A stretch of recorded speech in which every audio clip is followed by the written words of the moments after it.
I'm Kelly Watson. In the beginning, my marriage was great. We lived in a fancy apartment in New York with a fantastic view. My husband Tom seemed perfect. However, I later found out he was consistently cheating on me. Every time I confronted him, he denied it. But the evidence kept popping up. I thought it might be some kind of problem he had, so I didn't immediately consider divorce, especially since I was pregnant.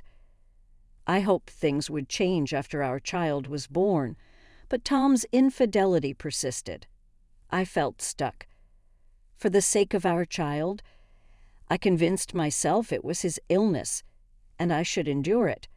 After 7 years, Tom boldly introduced another woman as his lover and declared he wanted a divorce.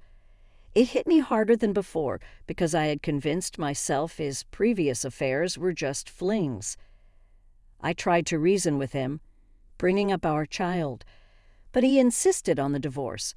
He claimed our child was his but didn't seem to care much. Eventually, I received the divorce papers, thinking it was the end. I continued living in the apartment with my child. Then, unexpectedly, I got a message from Tom's lover, Mirabelle. She told me to leave the high-rise apartment because it was meant for her and Tom. She insulted me, calling me a single, broke mother who should find a more suitable place to live. She gave me a month to move out. I was left stunned, wondering how things had become so complicated. If Tom found out about this, we hadn't even settled alimony or child support yet. She had the audacity to tell me to leave, not considering our child at all. Feeling utterly helpless, I stood in my house, struggling to reassure my anxious child that everything would be okay. Maybe I should start packing. I headed to the bedroom, recalling Tom's kind face from the early days of our marriage. Life in the New York high-rise felt like a dream back then, thanks to his kindness. However, at some point, his attitude began to change. I had envisioned family trips and weekend drives after a child was born, but I couldn't even remember what we had actually done together. Instead, all I could think of was the pain when I first found out about Tom's cheating. Tearing up all his clothes changed nothing. We used to visit our parents' houses, but after our child was born, it was just me and the kid. Tom never joined us. I had to lie desperately for him, creating the image of a kind, hard-working father for our child, but it was all in vain. He never appreciated it.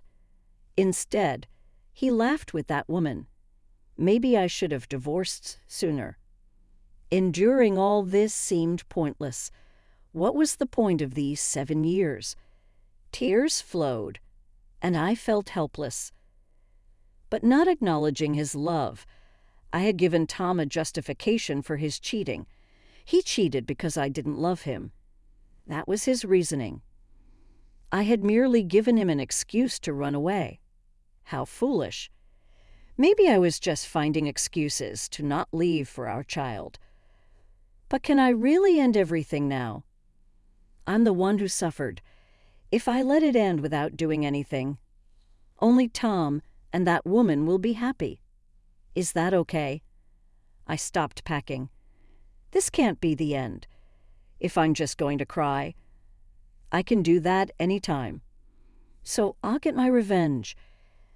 I'll make them realize. With that thought, I grabbed my smartphone. Later, Tom and Mirabelle barged in, expressing impatience with my packing progress. Mirabelle accused me of being slow, questioning what I had been doing for an entire month. Tom, holding Mirabelle close as if to flaunt their relationship, casually announced with a smile that they had gotten married. He added, "We're super in love now." Oh, congratulations. Jealous. Huh. A new wife is always better, right? I sarcastically questioned if that was the only reason they came, to which Mirabelle clarified that they were there to check on my moving progress, as they planned to move in once. I left. She instructed me to clean up and even suggested renovating the place for them. When they asked about my departure, pointing out that the Monon deadline had passed, I assured them that I would take everything with me. As they scrutinized the belongings, Mirabelle noticed a vase and speculated on its value. Tom claimed that everything in the house, including the vase, belonged to him. I questioned if everything, even personal items, were his. Mirabelle asserted that everything was indeed Tom's, warning me not to steal anything. She believed that even if some items were fake, they could fetch a price.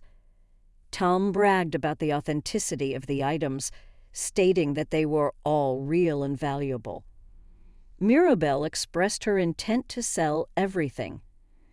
I raised doubts about Tom's interest in art and his ability to understand their value. Mirabelle defended Tom, claiming he asserted ownership of everything in the house, including valuable vases and paintings. I found it suspicious given Tom's lack of interest in art and suggested that I might be getting fooled. I'm not being deceived. He's a wealthy man. Mirabelle defended. He could collect these items even without understanding their value. They might appreciate in the future. Right. Tom awkwardly agreed, affirming his wealth. I had no idea you divorced a wealthy man, I remarked. Divorce was a mistake for you. Really. You divorced him, and now you're poor. Did he really have money? Of course. That's why we could live in this high-rise, Mirabelle asserted. I'm married to a wealthy man now. So for this past month, he's been letting you live in luxury? I inquired. Well, we just divorced, so there's no money yet, but things will go back to normal soon. Why no money after the divorce? I haven't even received alimony or child support yet. Mirabelle expressed concern. Well, maybe there's some cash tied elsewhere. Optimistic, aren't you? I questioned. What about his job? What does your wealthy husband do? He must be really busy, right? He's taking time off for our new home, Mirabelle explained. Moving off work for a new home. How interesting. He's kind because he wouldn't let me move alone, I noted. Moving could be done by professionals, but you choose to do it yourselves. Tough, isn't it? That's no, Mirabelle. It's important to handle important things ourselves, whether small or big, Mirabelle defended. Yet when it was my turn, everything was left to professionals, and moving doesn't take a month. Why not just work? I questioned. You don't need to worry about us. He knows what he's doing, and you shouldn't interfere with his work, Mirabelle insisted. Well, if you think so, that's right. Just because you're done, don't meddle.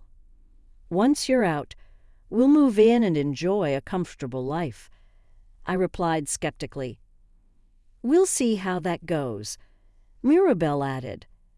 Something feels off here, right? Then, the doorbell rang. When I checked the intercom, it was the movers I had requested. However, they were wearing suits, clearly not typical movers. As I let them into the house, the man pulled out a calculator and started pricing each item. Wait, they aren't movers. Movers don't usually show up in suits, do they? What's going on? Why is he putting tags on the base? I questioned. He's an antique and art dealer here to appraise and possibly buy these items. While he's at it, he's valuing the apartment too. Mirabelle explained. Why are you doing this? Why don't you ask your beloved husband? Tom. I challenged. I doubt he'll tell the truth, though. I added. I questioned Tom about the situation, and he apologized, claiming he didn't know why she was doing this. You knew she was going to sell these. Call the dealer so you could get a cut from the sale. No way. I explained then why all of this is yours. You can't just sell it. Mirabelle explained. Well, actually, I bought all these things, but I can't keep them all in my new place, so I thought, why not sell them? I said, oh, I see, property division, right? You're selling these because you divorced him and want to split the money. Mirabelle speculated. I don't want to give you half. But if it's property division, I guess I have to. Tom's wealthy anyway, so even if you can half it won't bother him. She continued. I declared that I had no intention of splitting it, as all the artworks were bought by me before I married Tom. So there was no need for property division. No way. Then leave them. This apartment is his. You should leave them here. Mirabelle nervously watched as more tags were placed. I found it amusing, wondering what Tom was thinking as he remained silent. There will be nothing left in the house, but they're all mine. So that's how it goes. Mirabelle. We're not losing the high-rise. No need to panic. But don't worry. I'll buy you whatever you want. If you can afford it, why not? Once the appraiser finished, he announced to me that the total value was over $1 million, as expected. Thank you for your hard work. When will you be able to collect everything? I asked. He replied that it would be in a day or two and left. In a day or two. These artworks would be gone, and I'd have to leave this apartment too. It meant tomorrow or the day after, so we could move by then. Yes, that's the plan. It'll feel empty without everything, but it means we can decorate with things we like. I said. Mirabelle seemed to misunderstand something, and I warned her that if she didn't leave soon, she'd be forced out. I sold it, I said. Confused, she asked why, and I revealed. I just sold this high-rise. Why isn't this apartment Tom's? Why would you sell it? Tom. Why did you sell it? This apartment is ours. You're both mistaken. Do you know when we started living here? Right after we got married, right? The question is, when was it purchased? Right after we got married. Do you remember buying it? No. I think it was already there when we got married, I clarified. Exactly. I bought this apartment with my money before we got married. What do you mean? So, when he said he wanted to live in a high-rise, I bought it. Now that we're divorced, it's up to me whether I keep living here or sell it. So you sold it? Mirabelle asked incredulously. Yes, you told me to leave, and I didn't want to stay in a place I lived with him. It's the perfect timing. I'm planning to move to a house I just signed for a new house and have already moved my things in. I explained. You bought a house? She asked. Yes, it was cheap. Only about $1. $6 million, I replied. $1, $6 million. So Tom's stuff is just the junk in the next room. Take it with you. It's a hassle to dispose of junk, Mirabelle suggested. Mirabelle rushed into the next room. Finding several cardboard boxes, she hurriedly opened them, only to find actual junk. What is this? Tom's clothes. Why are we like this? I can't throw them away because he said not to, she exclaimed. A wealthy man wearing these ragged clothes. I wanted to let you keep dreaming until the end, but it seems that's not possible, I said. "He's not wealthy at all. Just a poor guy," Mirabel concluded. "No way. Just a pile of garbage," I remarked. "That's harsh. It's not a pile of garbage. These clothes are still wearable," she defended. "I thought he worked for a major corporation," Mirabel said. "He said he was the president." I replied. "He was a temp worker at a big company." "Yep, and he got laid off right when you two got married." "How do you know this?" Mirabel asked. "Because I'm the president of that company." I thought I might make him a regular employee if our marriage continued, but he never took his job seriously since he knew I was the boss. So I just kept him as a temp. I knew he couldn't afford a high-rise apartment on a temp salary, but since I have a high income as the president, I thought it was fine. He didn't tell anyone at work that his wife was the boss. It was convenient for both of us, especially since he didn't want people to know I was his wife while he was cheating. I thought he was wealthy. Mirabel sighed. "The wealthy one is me." "So you were deceiving me," I concluded. "Not really. If Kelly hadn't divorced, I'd still be a wealthy man by marriage. But Mirabel wanted a divorce. So I agreed, and with that, I'm out of the wealthy bracket because his wife was wealthy. He's penniless. Yep. A super poor person. Yep. If you knew that, why did you sell the art? Because I can't keep them in my new house. You could have left them." "That's not how it works. Everything here is mine. There's nothing here that belongs to you too. I'm just disposing of my own stuff." "Tom, there's nothing we can do about it," concluded. "Well, that's how it is. Nothing we can do about it. You're saying this to me. This is his high rise, right? Say it is." "It's not his high rise. It's the high rise I lived in with him. But I lived here too. I should have some right to stay." "Oh, right. If he has the right to live here, we don't have to leave. Residency rights apply to rented properties. This is not a rental. I bought it in full before we got married. You left a month ago. You haven't lived here for a month.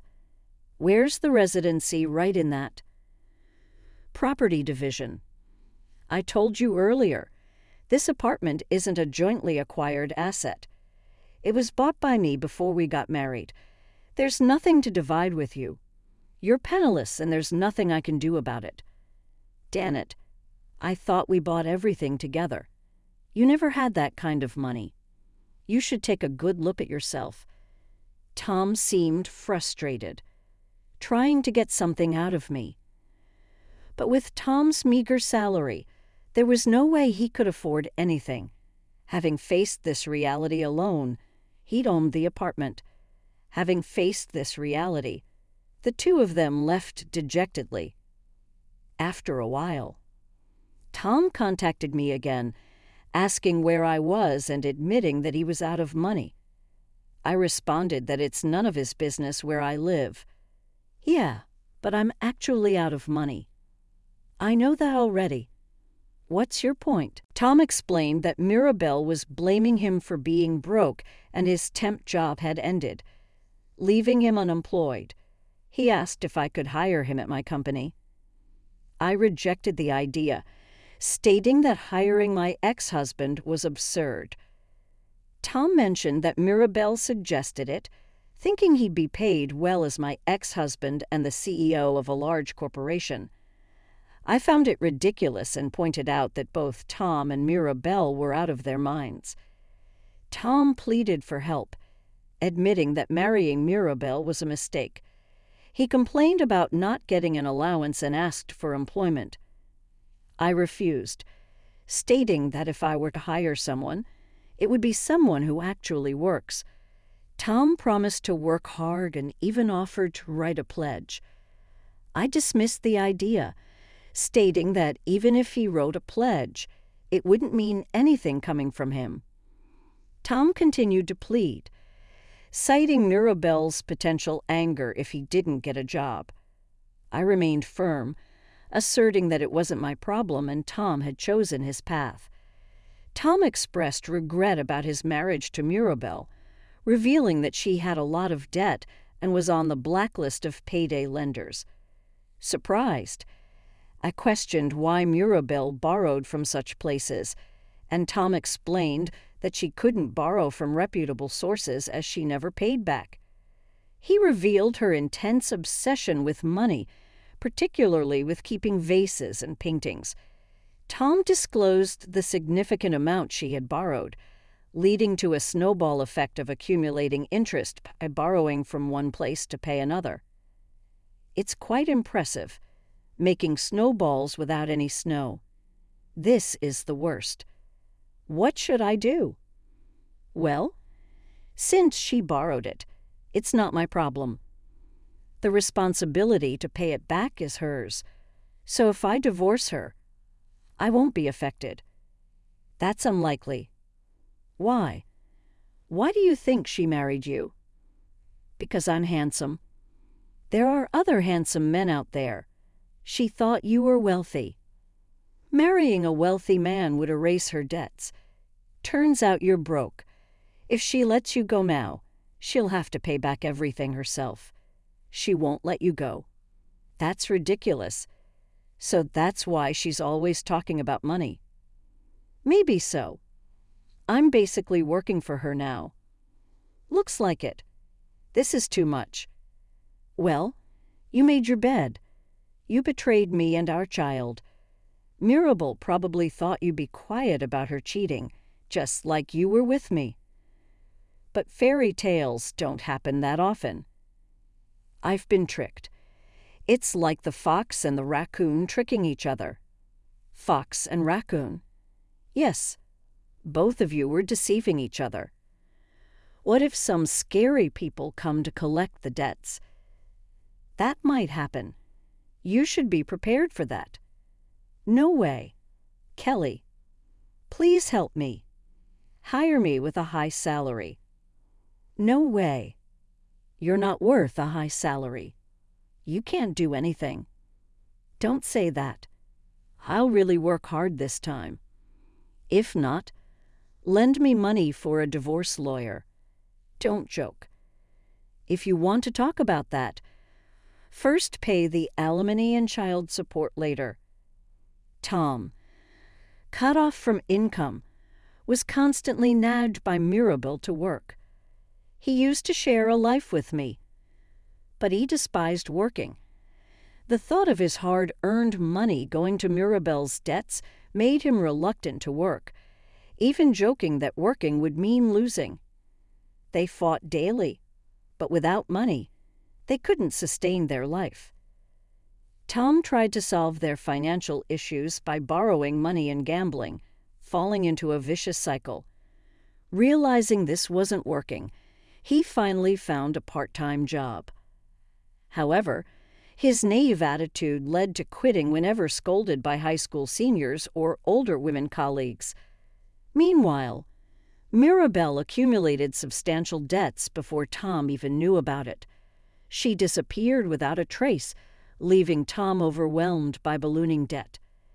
It turned out she borrowed the money under Tom's name to pay off her own debts.